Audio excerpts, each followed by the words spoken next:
What's going on, everyone, and welcome to the RabidMining YouTube channel. And today I kind of want to talk a little bit about Ethereum Classic and what we can kind of expect on it once Ethereum does move to proof of stake and they finally, go through with the merge, which may happen sometime by the end of this summer. Now, Ethereum is sitting currently around a little over 1 petahash in terms of hash rate, which is 1,000 terahash. Now, 60 to 70% of this, I believe, is probably GPUs, which leaves 30 to 40% in terms of ASICs. At that higher end, we're sitting right about here at around the 400 terahash mark at 40%. Now, most of us believe, or a lot of you out there believe, that all these ASICs don't have anywhere else to go except for Ethereum Classic. Well, that's not entirely true, not anymore. Now, if you guys remember back to October of 2020, now if you're newer to mining, you may not know about this, but Ethereum Classic was undergoing, multiple 51% attacks, and they needed more security. SHA-3, moving to a more heavy ASIC algorithm, was one of their implementations they wanted to do, but then they did drop their DAG file with the Thanos hard fork to allow as low as 3 gigabyte GPUs and take all those 4 gigabyte GPUs that were falling off Ethereum at the time over to ETC to boost up that security. Now, this is where things get interesting. What also got implemented during this hard fork was a new mining algorithm for ETC. Instead of going with ETH hash, it is now known as ETC hash. And the hard fork is also going to change the mining algorithm from ETH hash to ETC hash. ETC hash is a modified Dagger Hashimoto algorithm that ETC will use from now on.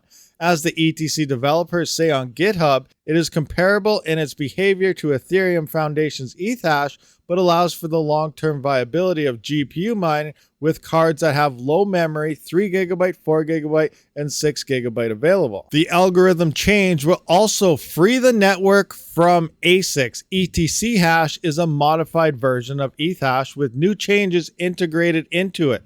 So existing ASICs will not be able to process the new algorithm. As they can work only with predefined parameters, the hash rate will be distributed among GPU owners, and so computing power will be less centralized. Now, if we go over to ASIC miner value, and the most popular miners that were sold around this time is those Lindsay's that they aren't displayed here, as well as the in-silicons were the most popular. We got the A10s, the A10 Pro Pluses, the A11, and as I'm aware right now, they are not working on any type of firmware to allow it to mine ETC hash. If we actually go in here and scroll down to the mineable coins, it does have Ethereum Classic still listed, but as ETH hash and not ETC hash. If we then move over to ETH hash coins here, we can see that we have Ethereum, Zilliqa, and all sorts of other coins here, but they all follow under ETH hash algorithm. So these miners can mine here, but what you don't see here is Ethereum Classic. Ethereum Classic, again, ever since that Thanos hard fork, is now known as ETC hash. So the majority of these miners that are currently mining ETH hash cannot move over to Ethereum Classic. Now, that is with the exception of a few miner. We know the Jazz miner, I've tested one, it can safely and easily swap over to ETC hash, as well as with the Apollos. Some are able to mine both algorithms, and there's a few of those miners which are being made strictly for Ethereum Classic only.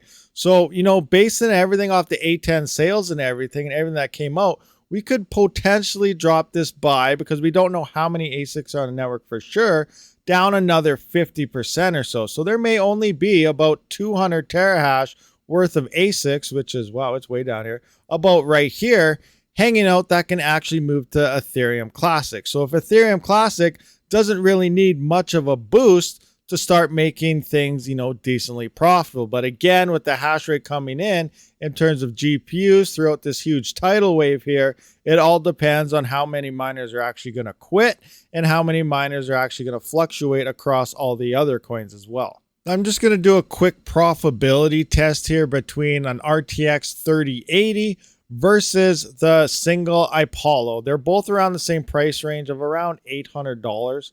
So coming in here, the only difference here is obviously the Apollo gets quite a bit more mega hash than a 3080 non-LHR and does it at quite a bit less power.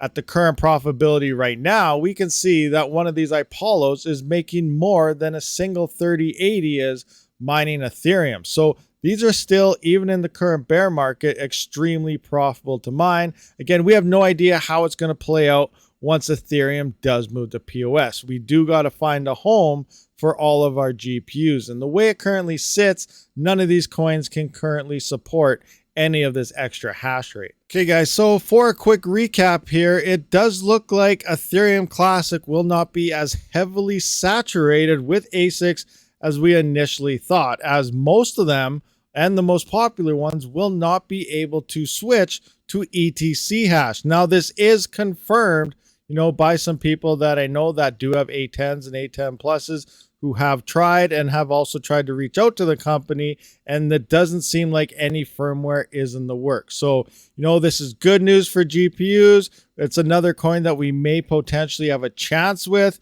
Obviously, early on, it will have the Jazz miners and Apollos on it. So if you are someone that truly believes Ethereum Classic could see some nice price gains in the future and it could become very profitable, then one of these ASICs may be for you. But if you don't think this is going to happen, you really think it's Flux or Ravencoin or whatever else, obviously you're going to want to stay away from them ASICs and use your GPUs and try to mine, any of those other coins. Because really right now, the way it sits, we have no idea how anything's going to play out once Ethereum does move to POS. So thanks for checking out this video, everyone. I hope this did bring a little more light, because it does make the future look slightly brighter than what we initially intended. Now, I did totally forget about this Thanos hard fork until a member did bring it up, asking, is this actually a thing and can it happen? And after doing further research, yes, it looks like most of these ASICs will not be able to switch. So that's good,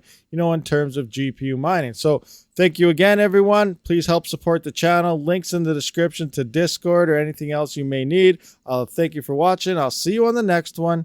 Rabid out. Today's video is brought to you by myself. If you've been following the channel for quite some time, maybe consider becoming a member through hitting the join function. You get access to special emojis, which you can use in comments or live streams, as well as some background information I do post for members when I do get new hardware. Or if you found a video extremely helpful that you couldn't find information on, maybe consider hitting that super thanks button, which is a new feature, and it's pretty much like a super chat, except in the comments. Thank you for watching my video, and if you haven't seen one of these, be sure to check them out. And if you already seen them, maybe you missed some, might have to watch it one more time. And if you just let it play in the background, that's all right as well. I do try to live stream every weekend as well as every couple days during the week. So be sure to be subscribed so you don't miss that.